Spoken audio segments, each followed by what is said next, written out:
Buenas noches, doctor Espina. Soy Emilio Ugas. Un placer saludarlo. Ya para dar inicio a esta exposición, eh, comienzo diciendo lo que señala el artículo 2 de nuestra Constitución Política, referente a lo que se constituye como Estado. Venezuela se constituye como Estado democrático, social, de derecho y justicia.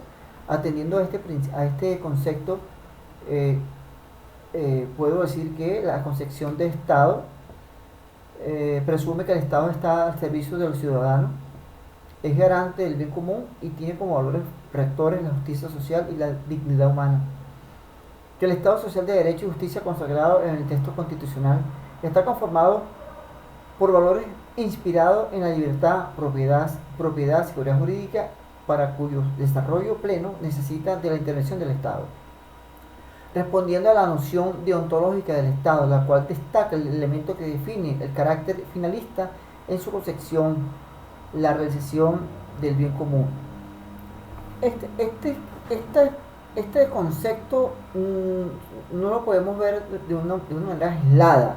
Hay que verlo con lo que dice el artículo 3 de nuestra Constitución, cuáles son los fines del Estado, brindar esa paz y desarrollar unas políticas públicas siempre en beneficio de la colectividad.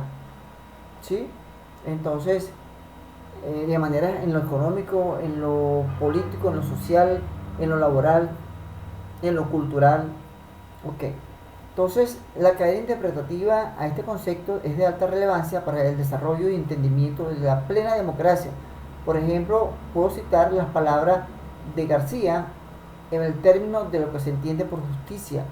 Sobre este componente puedo decir que el Estado de justicia tiende a garantizar la justicia por encima de la legalidad formal, estableciendo no solo el valor justicia en el preámbulo y en el artículo 1, sino regulando expresamente el derecho de acceso a la justicia y a la obtención de una tutela judicial efectiva de los derechos e intereses de las personas, organizando los tribunales que deben garantizar una justicia gratuita, accesible, imparcial, idónea, transparente, autónoma, independiente, responsable, equitativa y expedita, sin dilaciones indebidas, sin formalismos o reposiciones inútiles.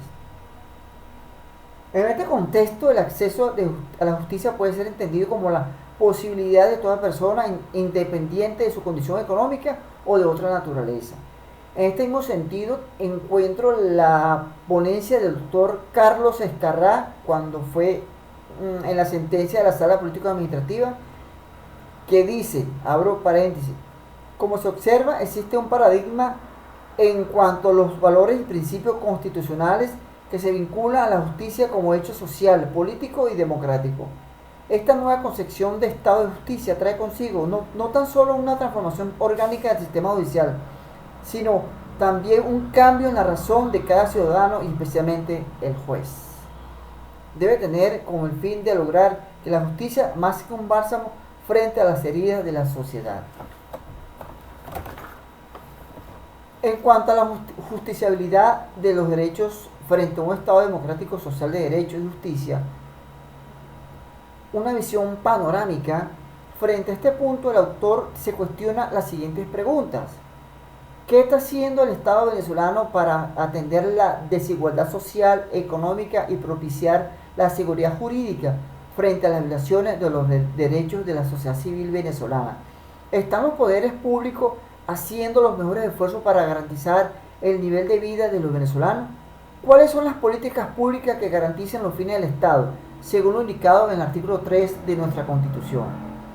Este enunciado reviste para el Estado una connotación de obligación de hacer todo lo necesario para la consecución y el mantenimiento de una sociedad equilibrada en todos sus aspectos, laboral, económico, cultural, político y social, para poder satisfacer que por mandato constituyente le ordena la norma fundamental. En consecuencia, cito a Añón, abro paréntesis, se puede interpretar que entre los contenidos de la Constitución, los derechos son, en este paradigma, la pieza fundamental. Este modelo atribuye a los derechos el papel de ser la justificación más importante del derecho y del Estado. Y por tanto, desde esta perspectiva, el Estado no es sino un instrumento de tutela de los derechos fundamentales, y como tal fundamento impone fines y objetivos que deben ser realizados. Es decir, caemos siempre en lo que señala el artículo 3 de nuestra Carta Fundamental. ¿Ok?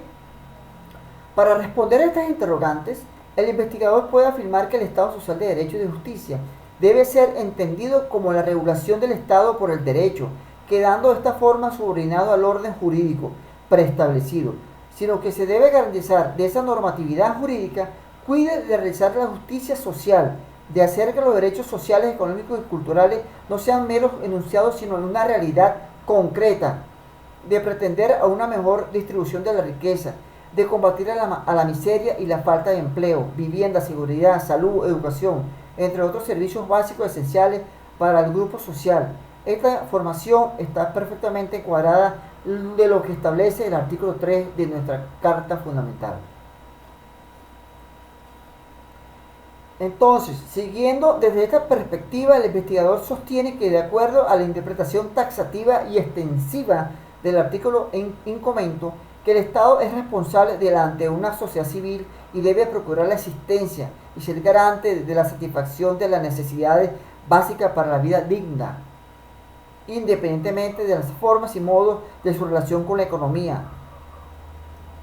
Pero es imprescindible salvaguardar el rol del Estado como última instancia, garantía de la ejecución de la procura existencial gracias a la protección y fomento de los derechos sociales y económicos. Ahora bien, para concluir, yo tomé en el último punto de mi ensayo unos extractos de la sentencia emanada de la Sala Constitucional, sentencia número 1939 de fecha 8 de diciembre de 2008, en la cual este tribunal nuestro, de la Corte Suprema de Justicia, se pronuncia sobre la inejecutabilidad de la sentencia proferida por la Corte Internacional. Sentencia esta que, una vez determinada la responsabilidad estatal internacional por el Estado venezolano por violación de los derechos humanos, determina y decide y le ordena al Estado la reincorporación de los ex magistrados de la Corte,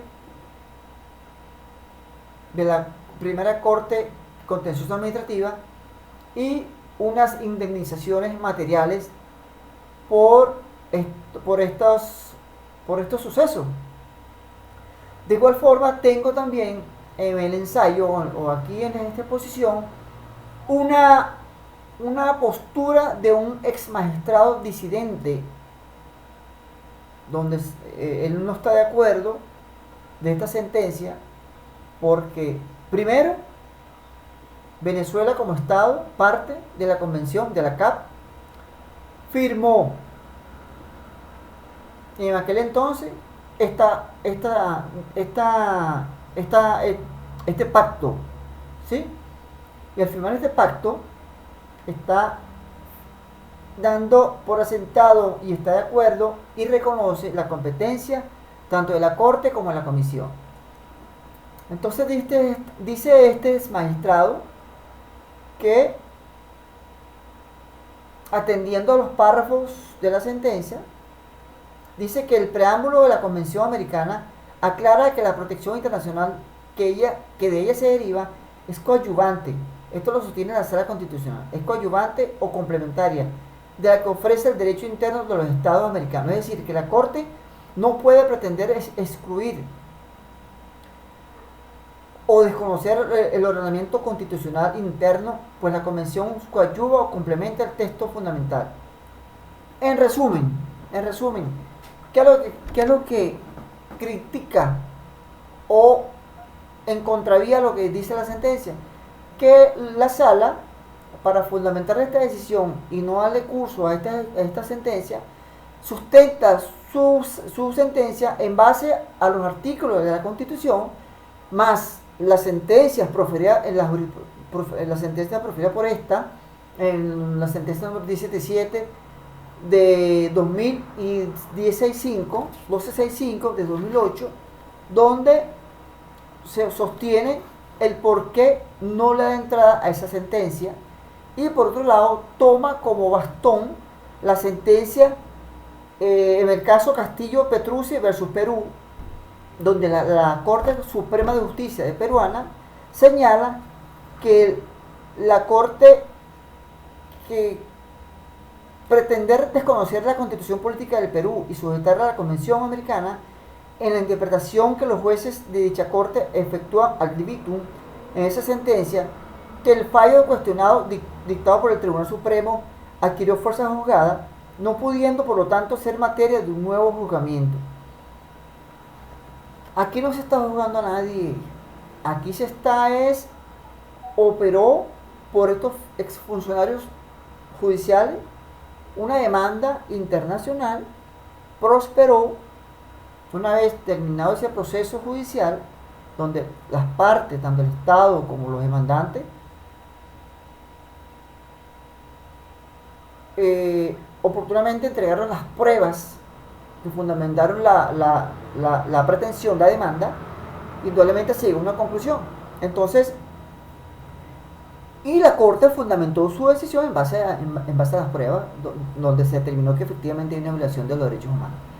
Entonces, dice el exmagistrado que existe una inmotivación per se, el veredicto del que se discrepa, pero adicionalmente las supuestas causas que imposibilitarían la ejecución no existen, como se razonará más adelante. También dice el ex magistrado, dice que el deber de cumplimiento por parte del Estado de la sentencia de la Corte Interamericana de fecha 5 de agosto del 2008. Dice, en opinión de quien rinde este voto salvado, los preceptos 7 y 23 y 30 y 31 imponían la ejecución del veredicto interamericano. El primero, en cuanto refuerza la ineludible imperatividad del resto de las normas constitucionales. El segundo, en cuanto da el rango y fuerza de tales normas al tratado que recogió los derechos humanos como violación, determinó la Corte Interamericana en ejercicio de competencias y mediante proceso que la República aceptó a través de los medios internacionales idóneos. Y los últimos, que la mayoría no recogió, en tanto impone al Estado la obligación de indemnización a las víctimas de violación de los derechos humanos. Entonces, en pocas palabras, él no está de acuerdo con esta sentencia que decide que es inejecutable la sentencia que profirió la Corte Interamericana de Derechos Humanos. Por muchas razones más, alegan que también adoptar esa sentencia es de un peligro para la República. Alega también que hay una intromisión hay una interferencia, hay una injerencia de la soberanía, y que hay una injerencia asimismo también en lo que es el principio de la autodeterminación de los pueblos. Es una sentencia que realmente es un emblema jurídico interesante por demás para efectos de estudio y análisis. Espero con esto haber culminado la exposición y haber cumplido el requisito. Muchas gracias.